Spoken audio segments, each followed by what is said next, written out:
When old broker Ed Barlow left me a plot of land outside Wichita, I figured it was just another useless patch, a weedy field he forgot to pay taxes on. The surprise wasn't the land, but the creepy old truck sitting in the middle of it, a beat-up 1949 International KB7 panel van. The cab was crooked, the windshield laced with spiderweb cracks, and the tires had gone flat long before I was born. It looked like the truck had sunk into the earth, wheels and all. A neighbor, gray-haired farmer Bill Dover, shared a cup of coffee and a story. Barlow kept his distance from that thing, said he bought it at an auction for some future project, and the project started chewing on him. I smiled. Small towns love their ghost stories. But Ed's history really was strange. His widow claimed he'd wake up in the middle of the night, staring out the attic window at the truck, whispering, "It's getting closer." And yet the truck never moved. Not visibly anyway. We never found the keys, but through the foggy glass I could see yellow delivery slips from a 1960s humanitarian fund. The last one logged a shipment of cornmeal to a native reservation. After that, the truck seemed to vanish from the record, until it turned up on Barlow's lot.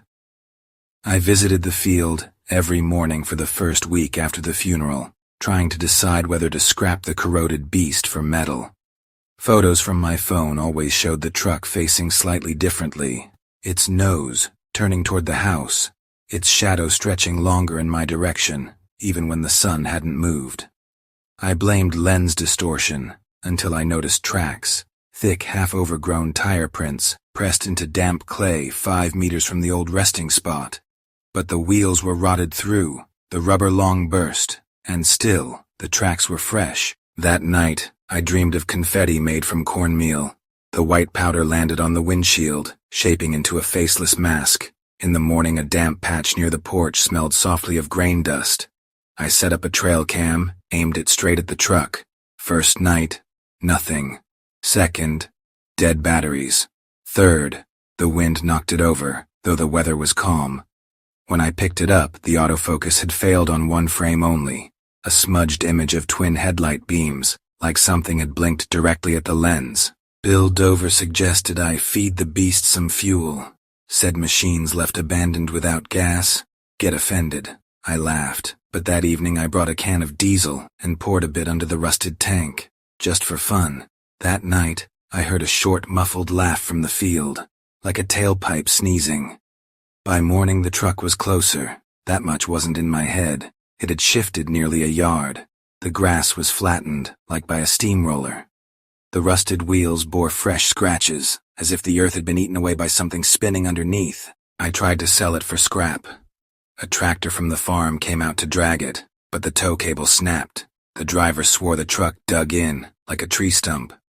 Later that night, the tractor's hydraulic line burst in the yard. Oil leaked out in the shape of a spread-eagle human figure. Barlow's papers were kept in a safe at the notary's. I opened it hoping to find the title. Instead, there was only a loose letter.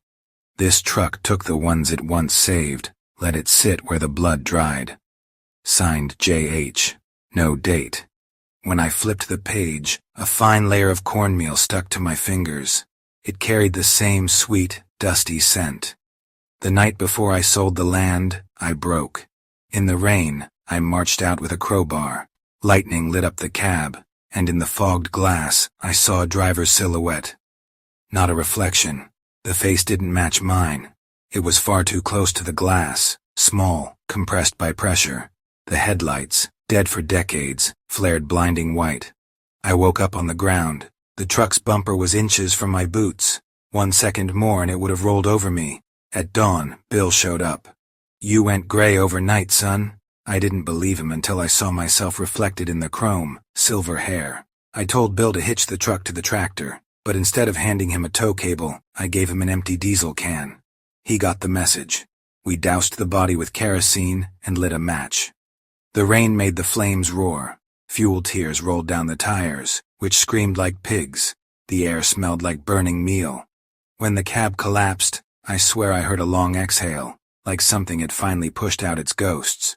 3 hours later, only a heap of coals and frame shards remained. Where the engine number used to be, I found a melted oily lump. I poked it with the crowbar. Something white and grainy oozed out. Under better light I saw it. Scorched corn grits, fused into amber glass. I sold the field. Now I'm standing in front of my new house in California. There's sawdust in the air, construction at my back.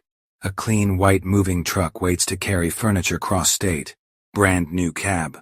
But all I can look at is the polished chrome bumper, expecting to see a tiny warped face clinging to the glass. The furniture can wait for another ride. I don't deal with trucks anymore. Sometimes at night, I hear the scrape of metal wheels over wet clay, and it feels like something rusty is still crawling across the prairie, looking for a new home and a new driver willing to believe that dead steel remembers the ones it once carried in its frame. If you made it all the way to the end, then you're exactly the kind of person I'm looking for. Hit that subscribe button. It really means a lot to me. I hope I can keep bringing you more stories, to make you smile, or maybe, to scare you.